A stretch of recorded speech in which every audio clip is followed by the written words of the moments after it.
Assalamualaikum dulur-dulur semuanya yang ada di seluruh dunia akhirat. Selamat siang teman-teman. Kembali lagi dengan saya. Di sini saya lagi di tempatnya Om Ahmad Mukhlisin.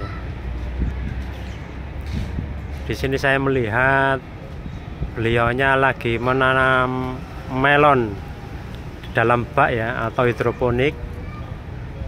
Nah, bisa disebut juga ada yang sistem majida di sini. Sangat luar biasa ya. Di sini dari mungkin bisa dilihat ya.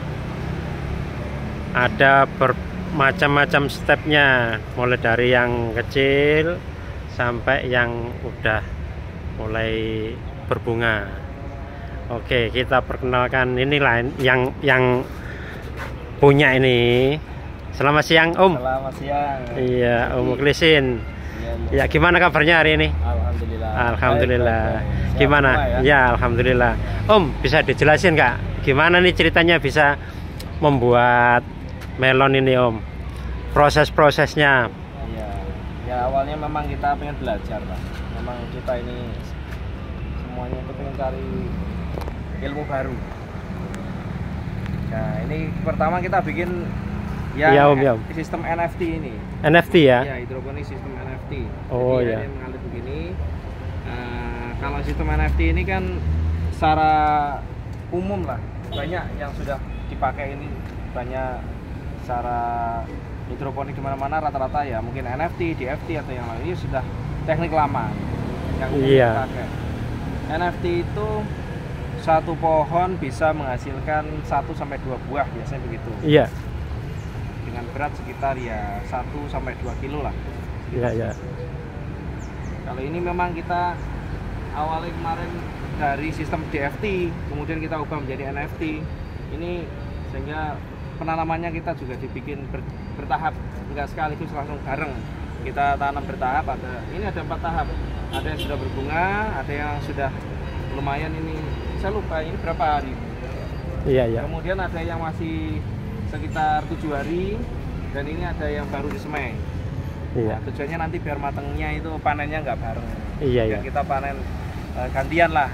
Sebenarnya saya itu lebih tertarik sama postingannya Om yang kemarin tuh, yang mengenai apa itu nanam melonnya itu di dalam apa itu bucket ya? Oh ya. Iya, sistem majida itu loh. Iya, iya, iya. Satu pohon bisa berbuah sampai berapa kemarin Om? 10 ya? Kalau kemarin 10. Istimewa rek, tambah sip lur. Dengan rata-rata sekitar 2 kilo. 2 kilo. Bisa segitu ya Om ya? Iya. Padahal satu pohon ya, satu pohon. Alhamdulillah. Bisa 10 buah. Iya. Dan itu berkelanjutan ya? Sebenarnya bisa, harusnya bisa. Jadi setelah panen semua, kemudian kita peremajaan cabang, itu biasanya bisa. Iya, iya, iya. Gitu. Mungkin bisa ditunjukin Om, yang majida itu seperti apa, yang kemarin yang diposting itu? Ini majida. Oh, seperti itu. Kita untuk teknisnya majida ini, kita juga belajar lagi. Ini adalah generasi evaluasi ketiga ini. Evaluasi ketiga ya, upaya ketiga lah ya. Perbaikan ya. Perbaikan terus kita terus belajar lah di sini, cari yang sederhana tapi yang bisa optimal gitu. Awalnya iya. Kita dengan hanya bucket gini, dengan kontainer gini tanpa ada aliran air, tanpa ada sirkulasi, itu cuma 2 buah. 2 buah iya, maksimal ya. 2. Dengan iya, berat iya. 3 kilo sama 2 kilo. Oh begitu. Tapi cuma 2 buah. Cuma 2 ya. Cuma 2. Nah, yang kemarin bisa 10 tuh. Akhirnya kemarin kita evaluasi lagi dengan biar ada sirkulasi udara, tapi dengan sistem yang tetap sederhana. Kita pakai aerator itu. Aerator ya? Aerator gelembung. Iya. Yang buat akuarium itu ya? Iya betul, gelembung akuarium gini. Kita pakai gini. Ditambah dengan aerator ini, alhamdulillah kemarin buahnya bisa sampai 10. Satu pohon ada 10 buah. Dengan berat sekitar 2 kiloan semua rata-rata itu. Iya. Yang penting nggak sampai ini mati listrik ya? Ya. Kalau mati listrik sebentar sih nggak masalah. Iya, iya, iya. Sehari pun nggak masalah kalau sistem ini. Nggak masalah, karena airnya masih ada. Gitu. Bisa dijelasin Om, step-stepnya juga nanti. Kemudian evaluasi waktu itu adalah air ini cepat habis karena ini cuma pakai kontainer isi sekitar 15 liter. 15 liter itu sehari habis. Oh. Jadi pagi diisi itu sore habis. Nah, kemarin dengan ini evaluasinya adalah air habis ini bagaimana caranya biar menjaga air tetap stabil. Karena kalau airnya berkurang otomatis ppm-nya juga akan jadi naik. Betul. Itu juga nggak baik untuk tanaman. Betul. Meskipun ternyata ya berbuah 10 itu ya luar biasa. Iya. Nah, berarti harus kontrol setiap hari ya. Iya. Intinya harus dikontrol tiap hari ya ppm-nya. Betul.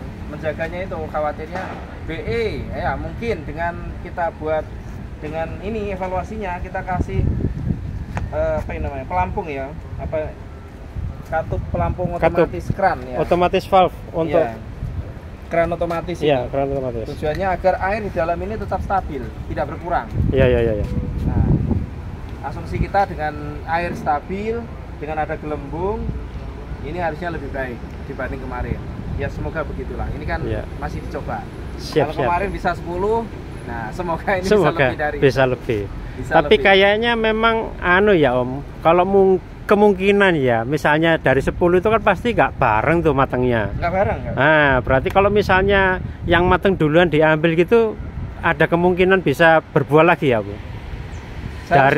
dari tunas yang baru mungkin seharusnya bisa tapi kemarin ketika 10 itu sudah terbentuk semua dan 10-10-nya ini belum kita ambil belum panen belum matang itu buah ke-11-nya nggak jadi, basang semua. Oh begitu. Gitu.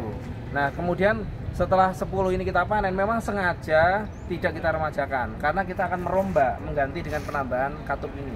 Iya. Gitu. Jadi dibongkar waktu itu.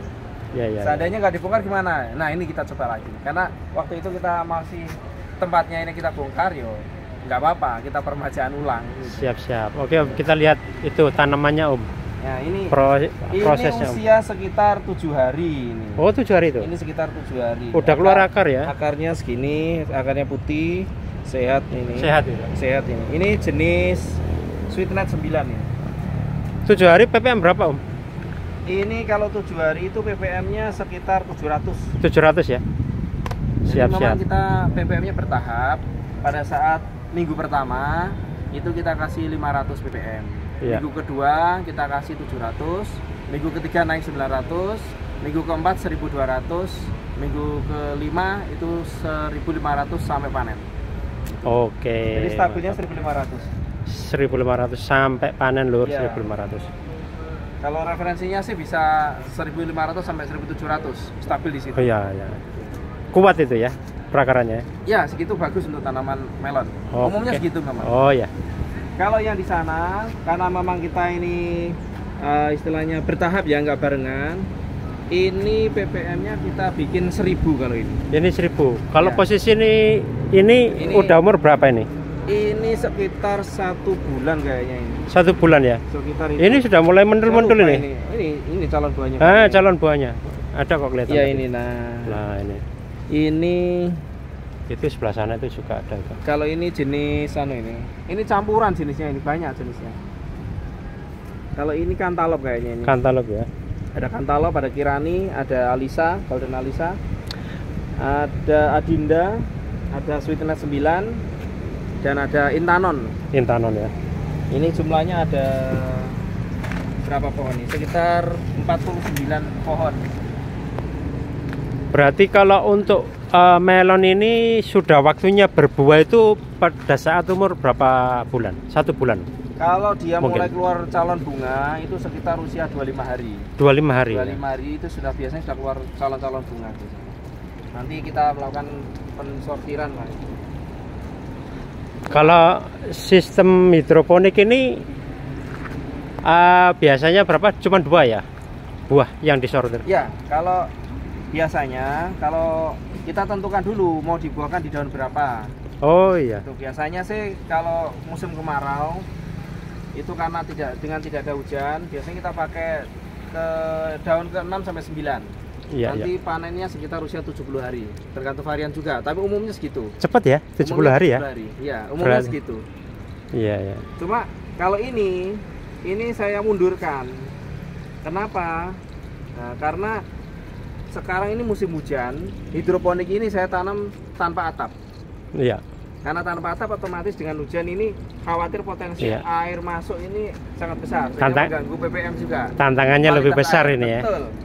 Kualitas airnya mudah terganggu air hujan. Berubah nanti. Kalau di sini solusinya saya begini. Jadi cabang itu tidak langsung naik ke atas, tapi saya tekuknya ke bawah. Jadi dia melengkung ke bawah dulu. Tujuannya nanti biar kalau air hujan itu datang dari atas, dia merambat lewat pohon, jatuhnya tidak masuk ke media, tapi jatuh di luar. Tanah, ya, nah, itu luar. tujuannya. Oh iya ya. Tapi ya risikonya pembuahannya di daun biasanya ke 9 ke atas ini. Ini lebih kalau ini berapa ini? 1, 2, 3, 4, 5, 6, 7, 8, 9. Ini ke 10 ini. Kalau sistem hidroponik gini berarti kemungkinan untuk bercabang lebih banyak bisa sebenarnya. Sebenarnya bisa, tapi dengan begini kan potensi kemampuan dia untuk support buah juga terbatas. Karena kan tempat akarnya sempit, ya, tidak luas. Beda dengan macida. Kalau macida kan dia luas, akarnya bisa berkembang dengan leluasa, sehingga dia support nutrisi juga lebih optimal. Nah kalau ini tempatnya terbatas, ini menggunakan apa itu namanya itu untuk saluran air apa namanya itu? Talang ya. Talang. Nah ini otomatis dia supportnya maksimal 2 buah ini. Ya 2 buah. Kalau kemarin sih 1 sampai 2. Nah, biasanya nanti tahapannya kita pilih misalnya dari daun ke 9 sampai 12 atau 9 ke 15 misalnya. Nah, dari itu kita pilih mungkin 2 sampai 3 calon yang bagus. Iya. Kemudian kita sortir. Dan sortir maksimal di usia 35. Iya. Biasanya dia sudah sekepal gini biasanya buahnya. Iya. Itu sudah sortir terakhir. Mau dibikin 1 atau 2 buah. Nah ini pertanyaan lagi nih Om. Ini kan setiap melon ini dikasih ajer atau tali ya. Ini fungsinya kan supaya dia naik. Betul. Nah, kalau sudah naik para begini diapain? Ya, biasanya dia kita atur di atas saja. Atur ya. Atur. Tetap bisa tumbuh ya. Kecuali topping ya. Kalau kita mau topping atau enggak. Kan ada yang metodenya di potes pucuk. Iya. Kalau potes pucuk ya boleh, kalau enggak ya enggak apa-apa. Itu tergantung. Iya. Semuanya bisa lah. Mantap ini. Iya, kalau ini nanti di atas lah, dia biar kumpul di atas ini. Ini kalau sudah sebesar ini estimasinya berapa bulan lagi udah panen ini? Kalau dia sudah mulai begini ya kurang lebih ini anggaplah 50 hari. Iya. 45 sampai 50 hari lah. Iya. 1,5 bulan, 2 bulan lah ya. Iya. Kalau 2 bulan nggak sampai lah, 45 sampai 50. Oh iya. Ini kan sudah keluar. Ini sudah setengah jalan ini. Iya. Ini udah banyak mengeluarkan bunga. Itu bunganya. Ini bunganya keluar 2 kan ini daun pertama. Ini yang kita buahkan, yang ini kita potes aja ini. Sisakan 1 daun begini nanti. Betul. Wah, mantap ini. Berarti tinggal menunggu sampai berbunga dan berbuah gitu aja nih. Apakah ini perlu penyilangan penyerbuan? Perlu dibantu penyerbuan? Nggak usah, kalau ini kan tempatnya terbuka ya, jadi bisa terjadi secara alami. Nggak usah pun nggak apa-apa. Serangga pun juga ini ya. Diserbukan juga nggak apa-apa. Boleh aja. Kan ada yang dibantu penyerbukannya manual, ada juga yang pakai serangga itu. Ya, ada juga yang pakai cairan khusus. Itu ada, cairan penyerbukan itu ada. Ya disemprot itu ada. Rahasianya Pom, pakai pupuknya pakai apa ini? Kalau ini kan kita pakai AB Mix racikan sendiri. Racikan sendiri ya. Wah, itu rahasia dapur ya. Mungkin semua teman-teman udah banyak yang tahu juga ya. Banyak lah untuk racikannya banyak. Iya. Nggak ada rahasia-rahasiaan. Kalau mau belajar ya kita ajari semuanya. Kita berbagi di sini. Apakah ada ini AB Mix untuk melon ini, apakah ada yang generatif sama vegetatif atau apa? Pupuk AB Mix itu ada yang tipe 2 fase, ada yang tipe 1 fase. Kalau 2 fase berarti ada vegetatif, ada generatif. Biasanya kalau vegetatif itu usia 0 sampai ke 25 sampai panen tuh generatif biasanya gitu. Tapi ini saya pakai 1 fase. 1 fase aja? Iya, ini 1 fase. Cuman takarannya mungkin seimbang mungkin ya? Kalau saya sama, cuma PPM-nya aja yang tadi. Ketika usia minggu ke berapa tadi? Ke 5 itu sudah 1.500, udah itu aja. Oh ya. 1 fase. Oke. Tadi ini sama-sama bagus semuanya. Kalau melihat dari pertumbuhannya bagus ini lur, ya teman-teman, bagus ini. Tuh, tinggal menunggu yang ini ya. Jadi fase yang kecil, nah ini yang gede, nanti yang gede segitu, nanti yang berbuah nanti ada, belum ya, tapi belum berbuah ini. Seperti itu, sangat menarik. Baik teman-teman, mungkin ada yang perlu dipertanyakan lagi nih. Saya ini udah, pertanyaannya udah mentok ini. Ya, mungkin ada saran-saran buat teman-teman yang mau menanam melon dalam apa ini, majida atau mungkin hidroponik. Ya, kalau saran saya, teman-teman untuk sekedar skala hobi dengan tanpa biaya banyak, yang paling minim itu majida saja. Majida ya. Iya, majida ini buahnya banyak. Kita hanya butuh 1 kontainer saja sudah cukup. Oke. Itu. Tapi kalau teman-teman pengen nanamnya banyak ini, oke lah. Itu bebas lah. Itu selera, tergantung selera. Tapi untuk skala hobi, saran saya majida aja. Oke. Lebih menyenangkan untuk skala hobi ya. Oke. Begitu ya teman-teman. Kita closing bahwa menanam melon itu sangat menyenangkan ya. Menyenangkan. Ya Om. Oke.